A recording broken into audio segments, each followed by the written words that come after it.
Bonjour à tous, chers élèves de première année. Aujourd'hui, nous avons un exercice avec des inéquations de degré 2 ou plus.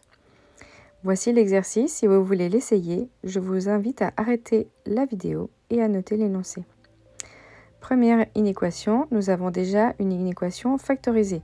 Il nous faut uniquement étudier chacun des facteurs, donc le x et le x-1, dans un tableau de signes.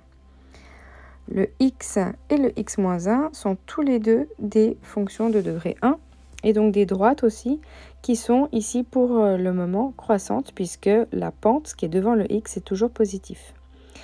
Elles sont égales à 0 en 0 et 1 et du coup on place 0 et 1 en colonne. Avant leur 0, elles sont tout le temps négatives et positives après leur 0. Bilan des signes, une multiplication. On cherche quand est-ce qu'on est plus petit que 0, donc on cherche le négatif. Donc c'est tout l'intervalle de 0 à 1, non compris 0 et non compris 1. Pour le prochain énoncé, nous avons 3 facteurs. Pas de souci si une des degrés plus grand, puisqu'ici tout est factorisé. On a ici 3 droites, mais attention, la première, est-ce qu'elle est croissante ou décroissante? On sait que la première est décroissante puisque le coefficient du x, ce qu'il y a devant le x, est négatif. Elle coupe l'axe horizontal en 2. C'est quand on met égal à 0 qu'on trouve 2, moins 3. Et pour la dernière, on trouvera une demi. Je vais donc noter dans l'ordre croissant le 2, moins 3 et une demi. Je vais donc placer d'abord le moins 3, une demi et 2. Je place ensuite là où ces droites valent 0. Et puis ensuite, je m'intéresse au négatif pour chacune d'entre elles. La droite décroissante est négative après son 0 et les droites croissantes sont négatives avant leur 0. Tout le reste, c'est du positif. La fonction est positive lorsque son graphique est au-dessus de l'axe horizontal. Donc avant son 0 pour la décroissante et après leur 0 pour les croissantes. Ensuite, on fait un bilan des signes. Plus fois moins, ça fait plus. Quand on a un 0, c'est lui le plus fort. Quand on a des moins, il faut compter, voir s'il y a un nombre pair ou impair. Donc, on cherche quand est-ce que c'est plus petit ou égal à 0, quand est-ce que c'est donc du 0 ou du moins. Et on donne finalement deux intervalles avec entre deux une union.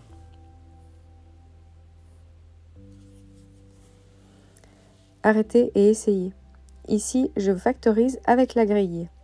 Donc, le x carré, je vais l'obtenir avec du x fois x. Le 6, je peux l'obtenir comme 2 fois 3. X fois 3, ça fait 3x. X fois 2, ça fait 2x. Pour avoir l'addition qui donne moins 5x, je dois mettre des moins. Et donc, je récupère en ligne x moins 2 et x moins 3 pour la factorisation. Autrement, on peut utiliser les identitaires marquables de manière classique. Je fais ensuite mon petit tableau de signes où je vais donc mettre mes différentes droites et la parabole qui est donc ici en jaune. J'étudie ici mes deux droites, ce sont deux droites croissantes avec chacune d'entre elles un 0, là où ça donne 0, c'est-à-dire quand est-ce que ça donne 0, c'est en 2 et en 3. Je les place par ordre croissant et ensuite je peux directement les mettre aussi à la dernière ligne puisque quand un des facteurs vaut 0, toute la parabole sera ici égale à 0. 2 croissantes, ça veut dire qu'avant leur 0, elles sont négatives et après leur 0, elles seront positives. Donc je vais utiliser des couleurs pour m'aider à ne pas me tromper et ça va bien vite. Bilan des signes pour la dernière ligne et ensuite on peut savoir quand est-ce que c'est plus petit que 0, quand est-ce que c'est donc négatif. C'est de 2 à 3, 2 et 3 non compris. Prochaine inéquation, encore une fois la méthode de la grille. Moins 28, c'est 7 fois 4, mais qui va choper le moins? Pour avoir une addition qui donne moins 3, eh bien c'est le 7 qui doit être négatif. Donc j'ai ma factorisation, et maintenant j'étudie donc mes deux facteurs, mes deux droites, dans un tableau de signes. À chaque fois, pour trouver les en-têtes des colonnes, je pose chacun des facteurs égal à 0. Pour le premier, je vais obtenir donc 7, et pour le deuxième, je vais obtenir moins 4. Je note que c'est une petite droite qui est croissante et qui coupe donc en 7 et l'autre en moins 4. Je place par ordre croissant mes valeurs dans les colonnes et je place déjà tous mes zéros. Après, je m'intéresse aux signes. Commençons par le positif pour une fois. Donc, comme c'est croissant, c'est après les zéros que la droite est positive. Et donc, après les zéros et le plus, il ne reste que le négatif. Donc, je place tous mes signes et ensuite, bilan des signes. La multiplication donne quoi? Et bien voilà, on a tout ce qu'il faut pour répondre. Quand est-ce que c'est plus grand que 0? C'est quand est-ce que c'est positif. Donc, passons à la 5. Tiens, ça se corse ici. On a des choses des deux côtés. Commençons par développer tout, puis après on se rend compte que le x carré sera positif à droite. Alors, rapatrions tout du côté droit. Ici, on va pouvoir voir une identité remarquable qui va se dégager, ou alors on applique la méthode de la grille encore une fois. Ici, j'ai décidé d'appliquer la méthode de la grille, mais j'aurais pu m'en passer. Donc x carré, c'est x fois x. 9, c'est 3 fois 3. 3 fois x, ça fait 3x. 3 fois x, ça fait 3x. Il me faut des moins pour avoir moins 6, donc tout le monde a moins. Et j'ai ma factorisation, j'ai deux fois la même parenthèse. X moins 3 au carré. Alors attention, ici, c'est pas parce qu'on a la même parenthèse qu'il faut la mettre qu'une fois. Donc elle est bien au carré, c'est pour une raison. Donc soit vous décidez de la mettre deux fois, et dans ce cas-là, il faudra faire une ligne après deux bilans des signes, ou alors on verra comment on fait plus rapidement. Donc deux fois la même ligne, deux droites croissantes qui donnent 0 en 3. Autrement, on peut se dire, bon bah en fait c'est qu'une seule même ligne, mais ça correspond plus à des droites, mais ça correspond à une parabole. Donc attention aux signes, si vous avez envie de faire qu'une seule ligne, eh bien il faut se référer au dessin de la parabole et pas deux droites composées.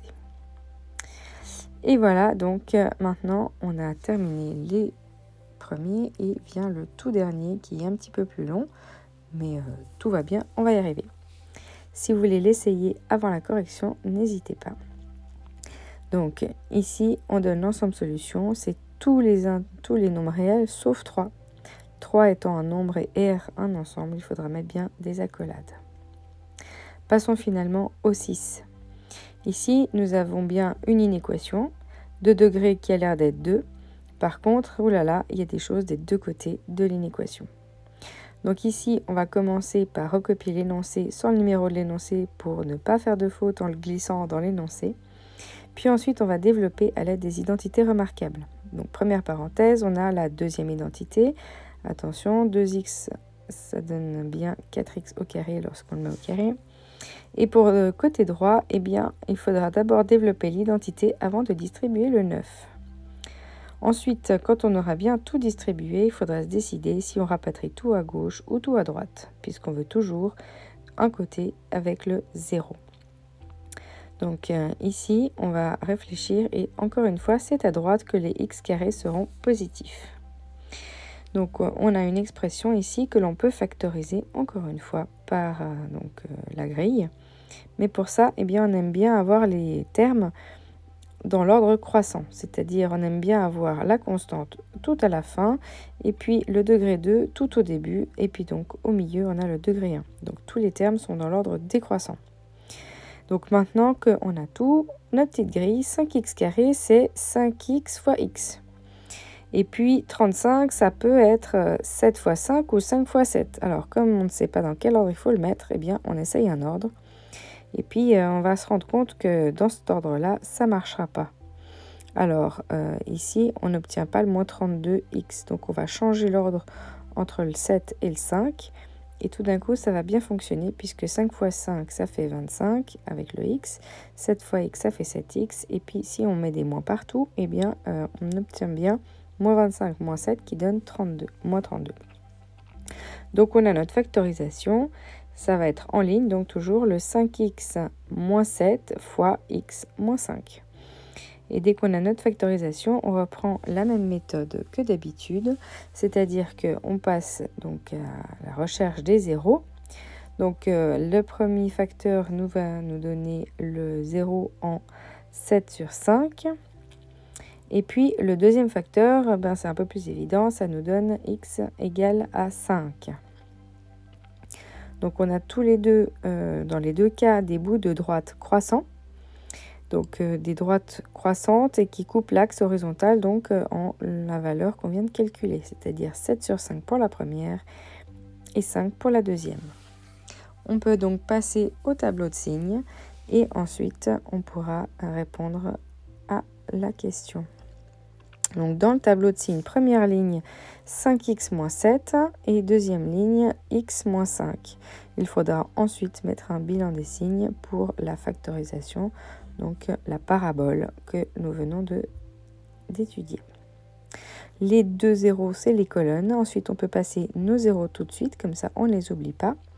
Comme c'est croissant, avant les zéros, c'est négatif. Après les zéros, c'est positif. Et donc maintenant, le bilan des signes, eh bien, c'est donc pour notre parabole factorisée que je mets ici en jaune.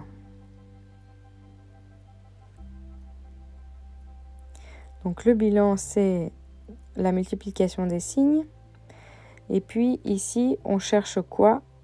On cherche quand est-ce que c'est du côté plus petit que 0. Plus petit que 0, c'est le négatif dans la dernière ligne, puisque c'est la dernière ligne qui correspond à notre parabole.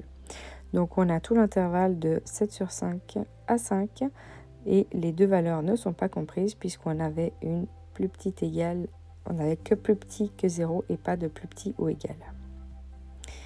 Et voilà, j'espère que c'était clair, et je vous souhaite à tous de belles révisions.